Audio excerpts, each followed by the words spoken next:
3 minute है. No, sir. I am the leader of my group. We have 18 members. I must have 10 minutes. You are having total 10 minutes, 3 members. I am sorry, sir, that I won't speak. Somebody else can speak. आप बैठिए भैया. बोलिए गोरे नरेश जी बोलिए. How are we running parliament? आप अपने जगह पर जाइए. शुक्ला जी गो देर. शुक्ला जी गो देर. आप सीनियर मेंबर को आप जिस तरीके से जलील कर रहे हैं, हर एक को जलील करता हूं. एक तो पूरे टाइम सर आप टोकते रहते हैं. आप सब लोग बैठ जाइए. You sit down. I will take care. आप क्यों ऐसा कर रहे हैं? बैठ जाइए. बोलिए नरेश गुजराल जी. ठीक है. बैठ जाइए, बैठ जाइए. टाइम जाएगा, बैठ जाइए. Thank you, sir. So first of all, I'd like to start.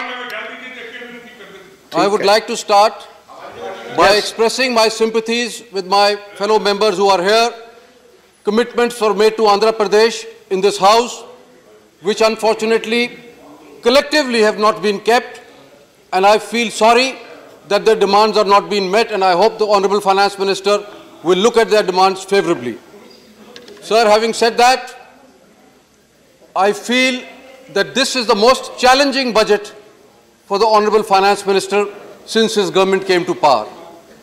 Why is it challenging? Because oil prices have hardened and are today in the vicinity of $65 to $70 a barrel. For 4 years, he had the cushion of soft oil prices with which he could pursue giving money to the social sector. Second, sir, there is acute farm distress in the country. And the third, there is underutilized capacity in manufacturing and the power sector, which is not creating fresh jobs. At the same time, he has to maintain fiscal discipline because the country wants to send a message to the international investor that we will be fiscally responsible so that FDI keeps coming to India. Having said that, I congratulate the Finance Minister that he has taken a holistic view by pumping in money to the rural sector, and I call it a paradigm shift in the way we look at agriculture and agriculturists in this country. Sir, it was very strange that despite the fact that 65% of India's population is dependent on the farm, 49% of the jobs are created in the agriculture sector, yet we were shortchanging our farmer by not giving him adequate prices for use. What were we doing? We were saying, let's not give him a high price because that will create inflation. So the poor farmer was suffering.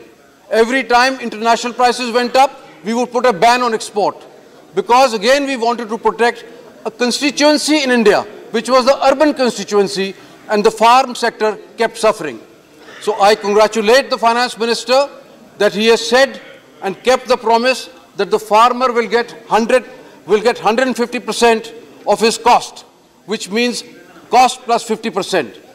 Now, Mr. Chidambaram, Neeraj Chandrasekhar and many others have raised which formula?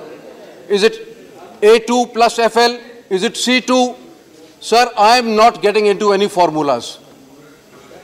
Yesterday, one of the Congress members had said, Mr. Chidambaram probably, that in their tenure, they doubled the prices of the farm sector in 10 years. Neeraj ji, that works out to 6% compounded per annum. This is what the farmer was getting when the inflation rate was in double digits. So every year, the poor farmer was forced to commit suicide. Thank God that now the Finance Minister has said that the farmer will get a just deal. So not getting into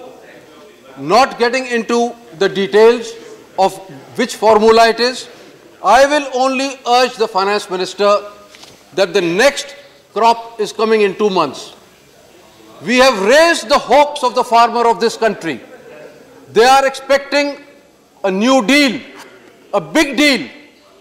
Please do not let down the farmer of India, because if you do, you will see the kind of despair, suicides, and frustration that this country has never seen before.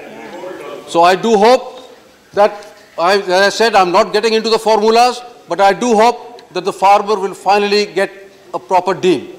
Sir, second, how does a farmer get so poor and eventually commit suicide when he's so frustrated? Number one, he doesn't get adequate price for his produce. Number two, the health care cost. Somebody falls ill in his family, he begs, borrows at high interest rates, and then gets the patient treated. And third is marriages. This budget has taken care of the first two, adequate farm prices, and B, making sure that the poor in this country will be treated by the government up to 5 lakhs per family, which I think is a phenomenal announcement. But again, it must be honored in letter and spirit. Only will the poor of this country feel satisfied. And I would also urge the Prime Minister, the way he has carried the campaign of Swachh Bharat, I hope something is done that we curtail expenses on marriages in this country, and some kind of a social campaign needs to be unleashed, because that will help the farmer. Sir, having said that, jobs have to be created. Now the Finance Minister has pumped in money, will pump in money into the farm sector. 6 lakh crore is going into the infrastructure sector.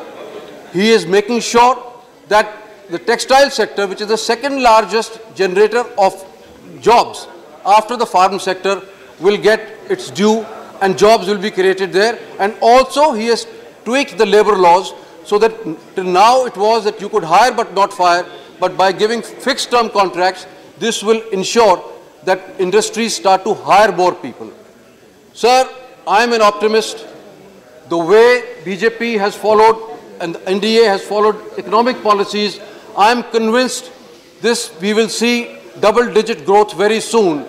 And the proof of that is the way FDI is coming to India. They are not fools. They know that this country will have the market, this country is growing, and this country is following the right economic policies, and that is why they are coming to India. And this is very important, sir, because our domestic rate of savings is now stagnant at 29% for a very long time. We need the FDI investment. This year it's about $60 billion, and I think it will increase as our market becomes better. Because what happens is, when there is demand, only then factories start working to full capacity. And this is what this Finance Minister is doing. He is creating the demand. And this will set in motion a virtuous cycle. When factories start working to full capacity, they will have to hire more people. When more people are hired, that will create more demand. And when there is more demand, only then private sector investment will start coming in. And I have no doubt in my mind that NDA will ensure that this economy gets regenerated. This budget has given it a kickstart, and I am convinced that going forward, this country will soon see double-digit growth, and I congratulate the Finance Minister for that. Thank you very much, sir. धन्यवाद श्री